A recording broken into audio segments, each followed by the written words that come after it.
Hello students. आज हम लोग प्रारंभिक पूंजी और पूंजी पर ब्याज की गणना को देखेंगे और उसके अंतर्गत तीन प्रश्नों को हम लोग देखेंगे जो बहुत ही छोटे छोटे प्रश्न हैं और बहुत ही आसान हैं। प्रश्न क्रमांक 20 पेज नंबर 121 में ही है, 21 और 22। तो सबसे पहले हम लोग प्रश्न क्रमांक 20 को देखते हैं। रानी और सुमन साझेदार हैं, उनकी पूंजी 80,000 और 60,000 है। ये प्रारंभिक पूंजी है। रानी ने 10,000 और सुमन ने 15,000 निकाले। वर्ष का लाभ पूंजी पर ब्याज लगाने के पूर्व 50,000 था। रानी और सुमन 3:2 के अनुपात में लाभ हानि बांटते हैं। पूंजी पर ब्याज की गणना 12% प्रति वर्ष की दर से 31 मार्च 2016 को समाप्त होने वाले वर्ष के लिए कीजिए। प्रश्न में घुमाने के लिए बहुत सारी चीज़ों को दे दिया है।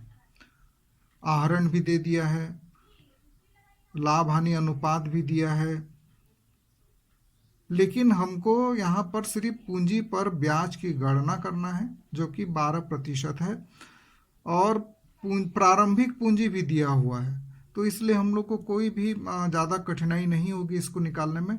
बड़े आसानी से हम लोग इस प्रश्न को बना लेंगे क्योंकि सिर्फ हमको पूंजी पर ब्याज निकालने के लिए कहा गया है।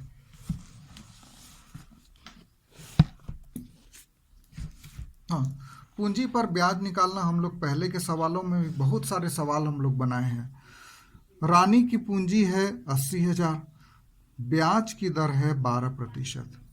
तो 80,000 का मतलब होता है गुणा 12%। प्रतिशत का अर्थ होता है 1/100। तो 80,000 का 12%। अब इसकी हम लोग गणना करेंगे। 100 के 2 जीरो को काट देंगे और 80,000 के 2 जीरो को काट देंगे। तो ये हो जाएगा 12×8 = 96 और ये 2 जीरो को यहाँ लिख देंगे। इस प्रकार रानी के पूंजी पर ब्याज हो जाएगा 9600 रुपया। उसके बाद सुमन के पूंजी पर ब्याज की गणना हम लोग देखते हैं। सुमन की पूंजी है 60,000, गुणित 12% देना है, गुणित प्रतिशत का 100। तो ये 100 के 2 जीरो और 60,000 के आखिरी 2 जीरो को काट देंगे। 12 छक्के 72, 100।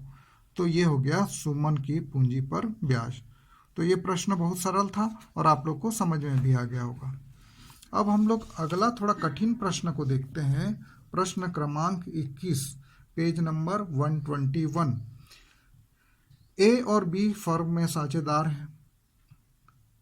31 दिसंबर 2007 को उनकी पूंजी क्रमशः 72,000 और 54,000 थी। तिथि को ध्यान में रखने वाली बात है। 31 दिसंबर अर्थात वर्ष के अंत में। और एक नियम हमेशा याद रखिएगा कि पूंजी पर ब्याज जो है वो वर्ष के प्रारंभ में जो पूंजी होती है उस पर दिया जाता है और यहाँ हमको जो पूंजी मिला है वो है वर्ष के अंत की पूंजी मिली हुई है। उसके बाद लिखा है कि 2007 में उनके आहरण 12,000 और 18,000 थे। पूंजी पर ब्याज देने के पूर्व फर्म को 48,000 का लाभ हुआ। सिर्फ पूंजी पर ब्याज की गणना करना है और 10% ब्याज देना है।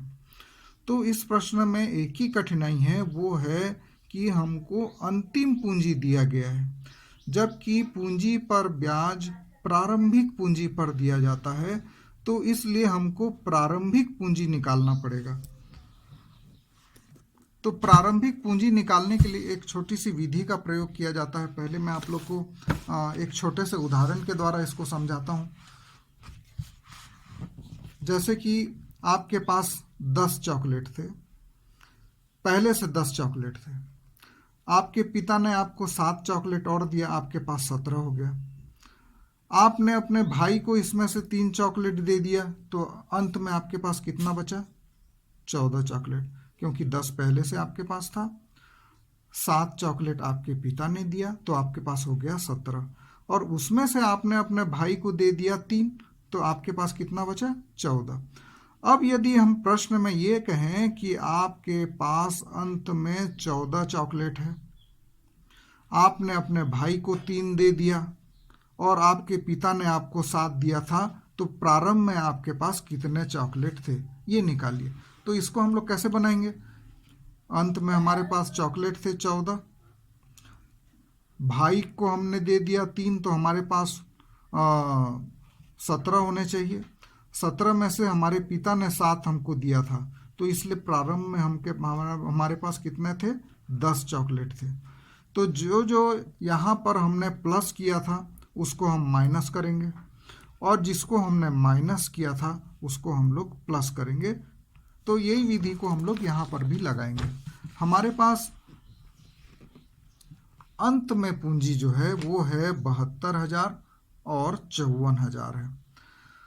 तो जब भी व्यापार से साझेदार आहरण करते हैं तो उसको पूंजी से घटा दिया जाता है।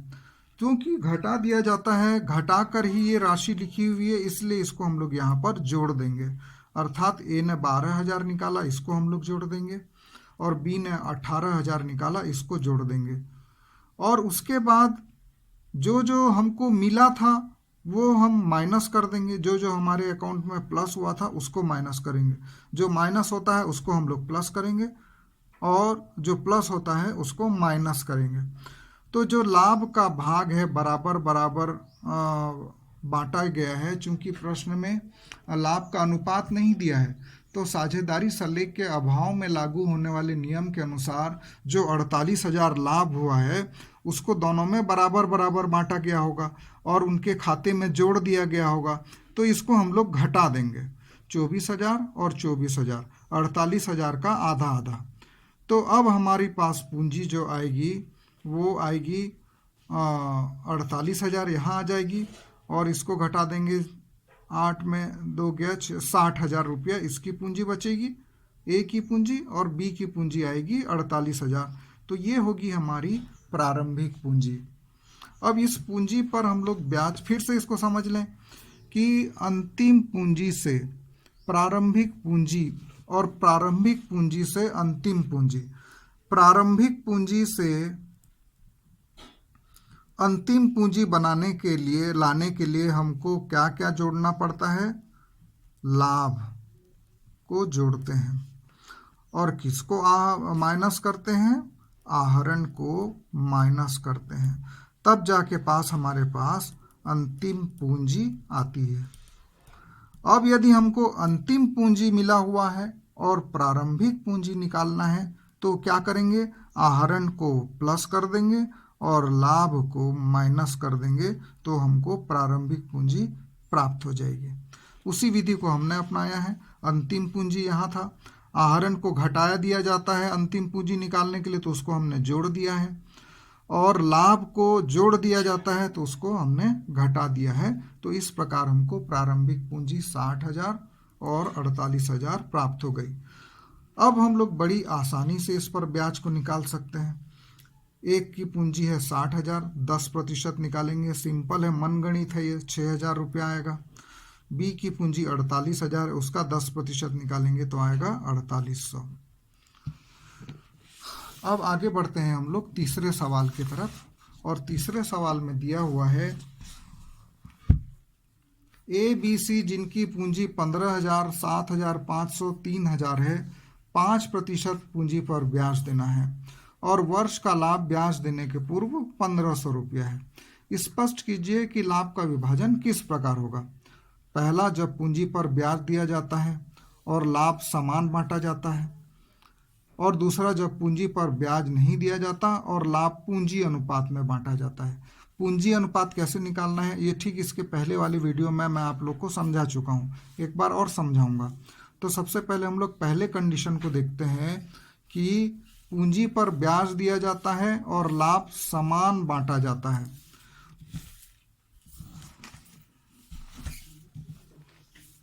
देखिए, लाभ हमको मिला हुआ है 1,500 रुपया, शेष लाया गया लाभ के रूप में हम लोग लिखेंगे 1,500 रुपया। उसके बाद पूंजी पर ब्याज देना है, तो पूंजी पर ब्याज निकालना पड़ेगा हमको। पूंजी है उनकी 15,000 और 7,500 और 3,000, तो पूंजी पर ब्याज की गणना हम लोग कर लेंगे। 15,000 और पूंजी पर ब्याज देना है हमको 5%। तो 15,000 का 5% निकालेंगे, ये 2 जीरो कट गया, ये 2 जीरो कट गया, 15 पंचे 75 और 1 जीरो 750। उसी प्रकार बी का पूंजी है 7500, 7500 का 5% निकालेंगे तो ये 75 पंचे 375। और सी का पूंजी है 3000, 3000 का 5% निकालेंगे तो ये आएगा 150 रुपया। ये तीनों को जोड़कर आउटर के कॉलम में लिख लेंगे। लाभ हानि नियोजन खाता आपके बहुत प्रश्न हम लोग सीख चुके हैं, तो इसको मुझे उम्मीद है कि आप लोग सीख गए होंगे। अब क्या करेंगे, चूंकि समाकलन का भाग जो है वो ज़्यादा है इसलिए इसको यहाँ पर लिखेंगे 1500, इसी योग को यहाँ पर भी लिखेंगे और इसमें से 1275 को घटा देंगे तो हमारे पास जो शुद्ध लाभ बचेगा 225। और शर्त ये कहता है कि लाभ को समान अनुपात में बांटना है। तो 225 को हम लोग 3 भाग में बांट देंगे क्योंकि 3 साझेदार हैं, तो 3 भाग में बांटने पर आ जाएगा 3 सत्ते 21 और 3 पंचे 75। तो 75 रुपया तीनों साझेदार को बांट देंगे। अब हम लोग कंडीशन दूसरे में आते हैं और दूसरे में ये लिखा हुआ है कि पूंजी पर ब्याज नहीं देना है और लाभ को पूंजी अनुपात में बांटना है। तो पूंजी अनुपात पिछले वीडियो में मैं आपको सिखाया था, यहाँ भी सिखा दे रहा हूँ कि तीनों की पूंजी पहले लिख लीजिए। जैसे ए की पूंजी है 15,000, बी की पूंजी है 7500 और सी की पूंजी है 3000। तो इसको हम लोग क्या करेंगे, छोटे से छोटा करेंगे। आखिरी के 2 जीरो हैं, यहाँ पे जो कॉमन, तीनों में जो कॉमन है उसको पहले काट दीजिए। 15,000 के आखिरी में भी 2 जीरो, 7500 के आखिरी में भी 2 जीरो और 3000 के आखिरी में भी 2 जीरो हैं। इसको काट के अब हमारी संख्या हो गई 150, 75 और 30। अब वो ऐसी संख्या को खोजेंगे जिससे इन तीनों का भाग चला जाए। तो 15 से तीनों का भाग चला जाएगा, 15 दूनी 30, 15 पंचे 75 और 15 दहाम 150। तो इनका जो पूंजी अनुपात आएगा 10:5:2। अब चूंकि यहाँ पे पूंजी पर ब्याज नहीं देना है तो ये सिंपल है, 1500 रुपया शेष लाया गया में आएगा और इसका टोटल भी 1500 ही आएगा। उसके बाद इसी 1500 को यहाँ पर भी लिख देंगे हम लोग विकलन पक्ष के योग में, और ये 1500 ही बचेगा। चूंकि विकलन पक्ष में और कुछ नहीं है इसलिए 1500 ही बचेगा। तो इसको हम लोग क्या करेंगे, पूंजी अनुपात में बांट देंगे, अर्थात 10:5:2। तो कुल भाग की संख्या हो जाएगी 10 धन 5 15 और 2 17। तो यदि हम लोग 1500 को 17 से भाग देंगे तो एक भाग का मूल्य निकलेगा और आप लोग इसको रफ में भाग लेंगे तो आएगा 88 रुपया 23 पैसा। इसको हम लोग 10 भाग देंगे ए को तो 10 का गुणा करेंगे तो आएगा 882 रुपये 30 पैसा, या इसको राउंड ऑफ में हम लोग 882 रुपये लिख देंगे। बी के पास 5 हिस्सा है तो 5 से गुणा कर देंगे और 441 रुपया इसका लगभग आ जाएगा। सी के पास 2 हिस्सा है तो 2 से गुणा करेंगे और राउंड ऑफ करने के लिए 176.46 को हम लोग 177 लिख देंगे और योग लगाकर देख भी लेंगे कि 1500 आ रहा है कि नहीं। और इसी जो हिस्से को जो इनको मिला है पूंजी खाते में विकलन पक्ष में हम लिख देंगे 882, 441 और 177 और तीनों का योग आता है 1500। तो इस प्रकार आज हम लोगों ने 3 प्रश्नों का अध्ययन किया। आप लोग घर में ज़रूर इसे एक बार बनाकर देखें और जितना ज़्यादा अभ्यास करेंगे उतना ज़्यादा आप इसमें पारंगत होते जाएंगे।